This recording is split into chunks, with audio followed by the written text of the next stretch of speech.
Olá, estimados irmãos, em nome do nosso amado Salvador Jesus e com o auxílio do Santo e Bom Espírito, vamos dar continuidade ao estudo desta quinta lição com o título Joel, um mensageiro consagrado. E é um profeta que fala muito sobre o futuro, sobre as coisas que vão acontecer, mas o tema de hoje é atenção ao tempo presente. Então ele vai trazer para nós aqui algumas administrações.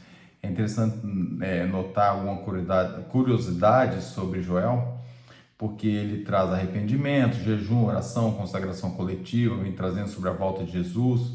Ele fala muito sobre catástrofes, né? Ou seja, não são eventos naturais, são coisas que, apesar de ser naturais, é uma oportunidade de nós vermos Deus chamarmos a nossa atenção. Então, vamos falar um pouquinho sobre o clima da história também, que é a volta de Jesus no dia de hoje. Mas vamos lá ver. Pergunta A. Atenção ao tempo presente. Pergunta A. De que devemos estar solenemente conscientes? Então, ai do dia, é o que ele vem falando aqui, porque o dia do Senhor está perto e virá como uma assolação do Todo-Poderoso. Porventura, os mantimentos não está cortado diante de nossos olhos a alegria e o regozijo da casa de nosso Deus? É uma pergunta reflexiva para cada um de nós. Então, é o momento que nós estamos vivendo, é algo que devemos lembrar, que temos consciência do solene tempo que estamos vivendo hoje. O hoje para nós é muito importante para as profecias que ele aqui vem dizendo. Então, ele declara que o dia do Senhor está muito perto e indica uma urgência no momento atual. Não se trata de um evento futuro, mas uma realidade que começa a ser sentida hoje, que hoje é necessário uma preparação. A crise espiritual que vê-se no mundo, a crise material, a crise financeira, a crise política, a própria natureza, a reação que a natureza está tendo, que está sendo em volta, nota-se que há algo diferente acontecendo nos últimos dias, mas chama aqui o profeta a atenção quando fala da ausência do mantimento na casa de Deus, também é a ausência da religiosidade, a decadência espiritual que existiu. O nome de Jesus virou hoje, virou comércio, deixou de ser solene, deixou de ser algo respeitoso, deixou de ser algo que realmente nos traz a salvação, a graça. E falando da graça, tornou uma graça barata, né, onde você faz tudo o que quer e a graça cobre. Então, posso transgredir a lei, hoje vivemos debaixo da graça, é um termo que usa. Então, banalizou-se demais a religião. E o profeta, quando fala aqui do corte de mantimento, é da ausência realmente da espiritualidade que existe nas pessoas ou nas próprias igrejas. E traz então para nós algo que se aproxima, a necessidade de perceber uma situação que vem se aproximando. Se nós olharmos hoje para os governantes, para o líder, de pessoas que conhecem a Deus, vê-se que está caminhando para uma crise sem precedentes e há um sentimento de instabilidade no mundo, incertezas quanto ao futuro, com guerras, com política do jeito que está. E dentro de todo esse contexto, o profeta chama atenção para olhar para Jesus, olhar para Deus, voltar o seu coração a Ele. Devemos lembrar que a misericórdia divina ainda está em ação, é o que o profeta lá vem falando. E no Espírito Profecia nós vemos que os anjos estão segurando os quatro ventos da terra para não haver uma destruição em massa. Por quê? Para dar oportunidade a mim, a você e a muitos para ter um arrependimento sincero, para poder fazer parte daquilo que vai ser falado logo à frente nas outras perguntas. Então é um tempo de termos uma contenção e oportunidade de arrependimento e preparação para a volta de Jesus. E vimos que quando Deus soltar os ventos, vai acontecer muitas coisas más. Estudamos ontem, por exemplo, quando o sol aquecer, vai abrasar os homens em alguma parte do mundo. Então, isso vai acontecer e outros conflitos indescritíveis vão acontecer no mundo. E os eventos finais vão lançar uma sombra que antes nunca foi vista. Manifestações e coisas que nunca foi notada pelo ser humano antes. Então, a única fonte segura que nós temos hoje é a palavra de Deus e o profeta vem explicando para nós os acontecimentos finais e futuros e para nós podermos preparar como povo de Deus para esses eventos finais com fé e com esperança de salvação. Por isso ele chama a uma vigilância, a um compromisso pessoal, um despertar espiritual, uma fidelidade ante Deus, uma dedicação às coisas espirituais para que possamos alcançar isso. Ter consciência da necessidade do tempo que estamos vivendo e da consagração necessária que devemos fazer diariamente para termos confiança em Deus quando as coisas acontecerem. Isso é o que o profeta quer dizer aqui, juntamente com o Espírito de Profecia. Pergunta B. Diante do perigo iminente, que ação imediata somos orientados como crentes a realizar com fervor? Então o profeta Joel vem santificar um jejum, convocai uma assembleia solene, congregai os anciões e todos os moradores dessa terra na casa do Senhor vosso Deus e clamai ao Senhor. Esse é o termo que ele fala aqui. Jejum. Será que eu faço jejum para merecer alguma coisa? Será que eu estou usando o jejum como uma moeda de troca? Ou como um termo mais feio, uma barganha, para poder conseguir uma coisa diante de Deus? O jejum não é feito para isso. A graça de Cristo foi dada e ela concede tudo o que eu preciso para ser salvo. Não preciso mais nada do que a graça de Cristo. Agora, o que tem o jejum a ver com isso? O jejum é algo para nos abrir, é algo para despertar a mente, é algo para trazer para o corpo uma dependência. Quando há uma carência alimentar, quando há, como Jesus fez aqui, jejum de 40 dias, como outros profetas fizeram, como a nação, às vezes a nação inteira jejuaram, não é para oferecer como uma moeda de troca, e sim como analisar, deixar a mente limpa, deixar a mente aberta, fazer com que realmente há uma pureza para poder analisar a circunstância e coisa, estar em comunhão com Deus e ter uma clareza, uma receptividade de resposta. Então aqui eu venho falando aqui para poder fazer esse tipo de preparo. O grande conflito traz aqui uma frase grande e muito solene. Em vista daquele dia, a palavra de Deus, na linguagem mais solene e impressionante, convoca seu povo a despertar de sua letargia espiritual e a buscar a face divina com arrependimento e com humilhação. Então, vem trazendo aqui, pedindo para que nós possamos realmente santificar a Deus, a nossa vida. Então, o jejum é importante para que isso possa se concretizar, ajuda para concretizar isso.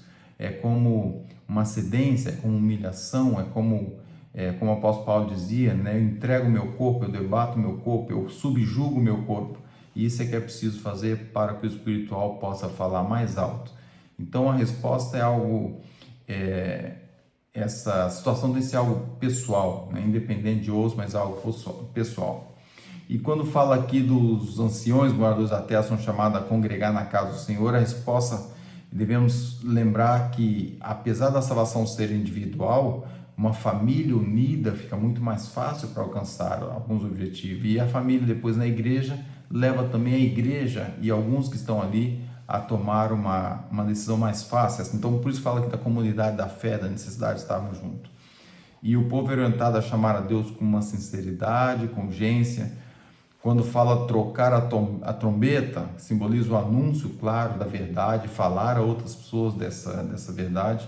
E o despertar da letargia que nós estamos, ou seja, estudamos semana passada sobre o povo de Israel que interiorizou a religião e tornou ela interna. E Jesus não quer isso, a religião deve ser exposta, deve ser visto na nossa vida e depois falada e pregada e levada a outros, dar oportunidade a qualquer ser humano, a qualquer pessoa para integrar a nós. E aqui vem falando então do clamar da trombeta, de falar, do tocar da trombeta, falar a todos, né, dessa necessidade. E depois quando ele fala do dia em si, traz uma consciência da proximidade que estamos à volta de Jesus, da solenidade que jamais foi vista e a gravidade dos eventos que requer um preparo do mesmo nível, um preparo espiritual imediato e numa proporção muito grande. Então, esse arrependimento e humilhação que o grande conflito traz para nós destaca, então, o abandono da letargia espiritual, o preparo para esse grande dia, por meio de arrependimento, por meio de sincero oração, e buscar a face de Deus, buscar a santificação pessoal. Então vemos que há uma urgência, não há tempo, não podemos ficar nessa indiferença, mais um dia, mais outro, sábado vamos à igreja, mais um dia, mais outro, sábado vamos à igreja. Isso não vai nos ajudar a nos preparar. Portanto, o chamado divino é para agir agora com fervor, com fé, com submissão à vontade de Deus, porque realmente não podemos estar distraídos, senão as coisas vão acontecer de forma muito rápida. Pergunta C. Como a profecia de Joel prenuncia o dia da segunda vinda de Cristo?